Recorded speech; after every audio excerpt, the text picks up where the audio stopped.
जय हिंद। स्वागत है आपका बाबा गणित वाला चैनल पर। बच्चों, अब हम करने जा रहे हैं जो हमारा चैप्टर चल रहा था क्यूब एंड क्यूब रूट, उसी के आगे के जो very short answer type question थे। जब हमको शुरू करना है क्वेश्चन नंबर 5, ठीक है। तो ये क्लास 8th का मैथमेटिक्स है जो हम कर रहे थे किसका, परीक्षा अध्ययन 2024 का। तो जो भी बच्चे इस वीडियो पर नए हैं कृपया हमारे चैनल को सब्सक्राइब करें और प्लेलिस्ट में जाके देखें, आपको सारी वीडियोस एकदम व्यवस्थित मिल जाएगी, ठीक है। तो अब स्टार्ट करते हैं हमारा सेशन। तो देखिए बच्चों, पहला क्वेश्चन कि फाइंड द क्यूब ऑफ 26। अब हमको 26 का क्यूब निकालना है। तो ये तो हमें पता चल गया कि 26 का अगर क्यूब निकालना होगा तो 26 को 3 टाइम्स एक दूसरे से मल्टीप्लाई करना पड़ेगा, ठीक है। पर हम थोड़ा और अच्छे से करना चाह रहे हैं, तो देखो कैसे करेंगे। सॉल्यूशन 5, ठीक है। तो क्यूब ऑफ 26 हम कैसे कर सकते हैं। अगर मैं इसका प्राइम फैक्टर करता हूं तो मुझे क्या मिलता है, 2 × 13 और मिलता है। अगर मैं इन दोनों का क्यूब कर दूं, क्योंकि अल्टीमेटली क्या है, अगर 26 का मुझे क्यूब पता हो तो मैं उसका प्राइम फैक्टर करूंगा तो कुछ इसी तरीके से आएंगे। तो हम क्या करेंगे, जब क्यूब रूट करते हैं तो हम 3 के पेयर बनाते हैं। तो सबसे पहले इसके प्राइम फैक्टर कर लो, तो 2 और 13। अब इन दोनों के पेयर बनेंगे तभी तो 26 बनेगा। तो ये कितनी बार मल्टीप्लाई होगा, 3 टाइम मल्टीप्लाई होगा। ये कितनी बार मल्टीप्लाई होगा, 3 टाइम मल्टीप्लाई होगा। और जब इन सबको मैं क्या करूँगा, जोड़ दूंगा तो कितना आएगा, 1757 6, क्योंकि इसका मुझे ये याद है 26 का क्यूब कितना होगा, 17,576 होगा, ठीक है बच्चों। तो आई होप आपको इस समझ में आया होगा। बेटा very short answer type question है, इसलिए एक एक लाइन के ही इनके आंसर्स हैं, ठीक। अब चलते हैं अगले क्वेश्चन की ओर। अगला क्वेश्चन क्या दे रहा है, find the unit digit of cube number 149। जब मैं 149 का क्यूब करूंगा तो उस क्यूब का यूनिट डिजिट क्या आएगा। तो सबसे पहले तो देखो सॉल्यूशन 6, तो हम लिखेंगे the unit digit in number 149 is 9। भैया 149 का यूनिट डिजिट कितना है, 9 है। Therefore cube of 9 that is 9 का क्यूब कितना होता है, 729। और 729 का क्यूब यूनिट कितना है, यूनिट डिजिट कितना है, 9। तो हम लिख देंगे विच इम्प्लाइज दैट, इसका मतलब होता है विच इम्प्लाइज। तो unit digit of number 149 is 9, ठीक है। बात समझ में आ रही है। तो ये हमारा क्या हो गया, क्वेश्चन नंबर 6 हो गया। अब हम करने जा रहे हैं क्वेश्चन नंबर 8। तो क्वेश्चन नंबर 8 का सॉल्यूशन क्या होगा, 8 का सॉल्यूशन होगा बाय प्राइम फैक्टराइजेशन मेथड। अच्छा, क्वेश्चन नंबर 7 करना है, सॉरी। क्वेश्चन नंबर 7 क्या है, क्वेश्चन नंबर 7 हमें पूछ रहा है कि अगर मेरे पास -2 एक इंटीजर है, क्या है, इंटीजर है, तो क्या m² लेस देन m का क्यूब हो सकता है, ये पूछ रहा है। तो सबसे पहले समझो, देखो बेटा, अगर मैं इफ लेट m = -2, हमें ये गिवन है, मैं मान लेता हूं कि m-2 एक इंटीजर है।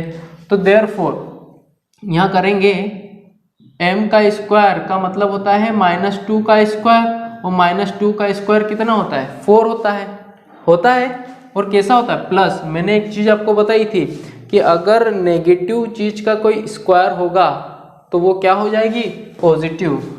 एंड यहाँ पर देखो, अगर मैं m का क्यूब करता हूँ, तो एक चीज़ मैंने कल आपको बताई थी कि अगर किसी नेगेटिव नंबर का क्यूब करेंगे तो हमें क्या मिलेगा, नेगेटिव ही मिलेगा। कितना मिलेगा, -8। तो -8 और 4 में कौन बड़ा, 4 बड़ा है।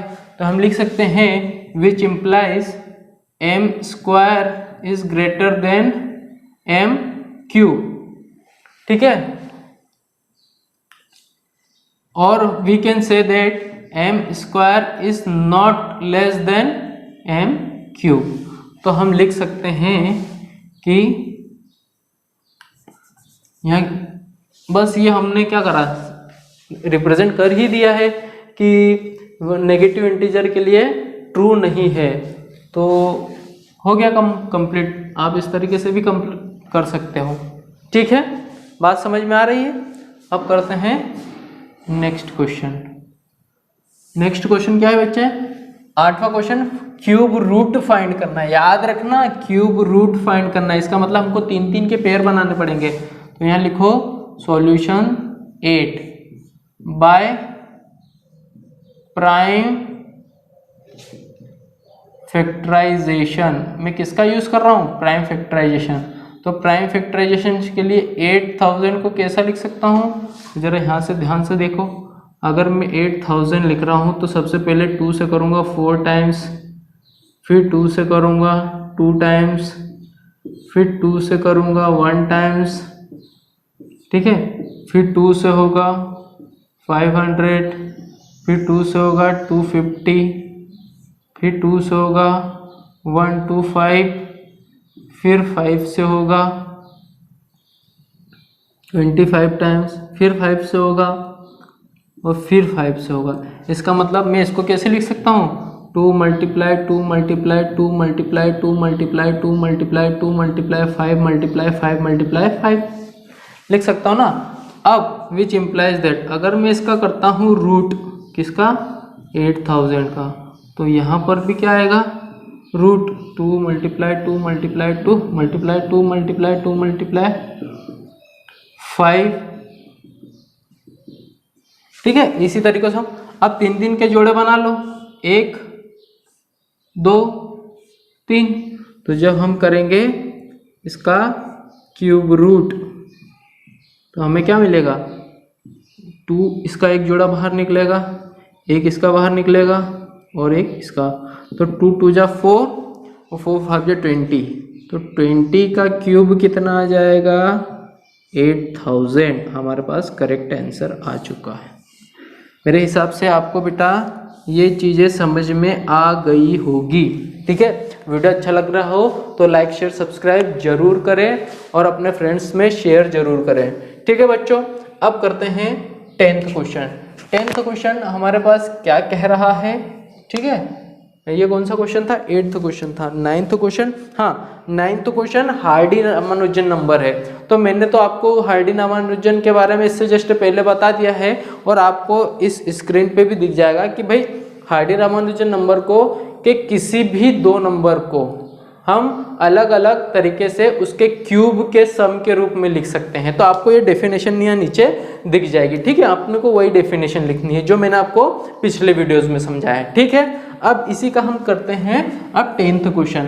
तो 10th क्वेश्चन में जब हम स्क्वायर और स्क्वायर रूट करते हैं, जिन बच्चों ने वो वीडियो नहीं देखे हैं कृपया पहले प्लेलिस्ट जरूर देखें, क्योंकि बहुत सारी चीज़ें पिछले वीडियो से लिंक होती है, ठीक है। अब यहाँ हमें कहा गया है कि हमको स्मॉलेस्ट नंबर फाइंड करना है, वो छोटा से छोटा नंबर फाइंड करना है जो क्या करूँ? 72 में मैं मल्टीप्लाई करूँ। किस में मल्टीप्लाई करूँ? 72 में मल्टीप्लाई करूँ, ताकि मुझे क्या मिल जाए? परफेक्ट क्यूब मिल जाए। और परफेक्ट क्यूब की क्या कंडीशन है कि जो उसके प्राइम फैक्टर होंगे वो कैसे होंगे? ट्रिपल होंगे, ठीक है। तो देखो सबसे पहले कैसे करेंगे, तो सॉल्यूशन में हम लिखते हैं सॉल्यूशन 9। तो द गिवन नंबर इज 72। हमारे पास गिवन नंबर क्या है बेटा? 72। Therefore by prime factorization method हम किसका यूज करेंगे? प्राइम फैक्टराइजेशन मेथड का यूज करेंगे। तो देखो अगर मेरे पास 72 है तो यहाँ क्या आ जाएगा? 2 3 जा 6, 2 6 जा, फिर 2 1 जा 2, 2 8 जा, फिर 2 9 जा, फिर 3 3 जा और फिर 3 1 जा। इसका मतलब क्या है कि मैं 72 को कैसे लिख सकता हूँ? मैं लिख सकता हूँ 2 मल्टीप्लाई 2 मल्टीप्लाई 2 मल्टीप्लाई 3 मल्टीप्लाई 3। तो बच्चों सीधे सीधे से हमको दिख रहा है कि यहाँ तो 3 के पेयर बन गए, पर यहाँ एक पेयर खाली है। इसका मतलब हमारे पास स्मॉलेस्ट नंबर क्या हो जाएगा 3। तो हम लिख देंगे hence 3 is the smallest number, ठीक है, 3 is the smallest number to multiply, ठीक है ना। 3 is the smallest number by which 72 is multiply to get perfect cube. ठीक है बेटा, तो वेरी शॉर्ट टाइप में हमको इतना ही लिखना है। अगर वीडियो अच्छा लग रहा हो बच्चे तो लाइक शेयर सब्सक्राइब जरूर करें। और अब हम चलेंगे इसके नेक्स्ट क्वेश्चन पे, तो ये करेंगे हम अगले लेक्चर में। तब तक के लिए जय हिंद।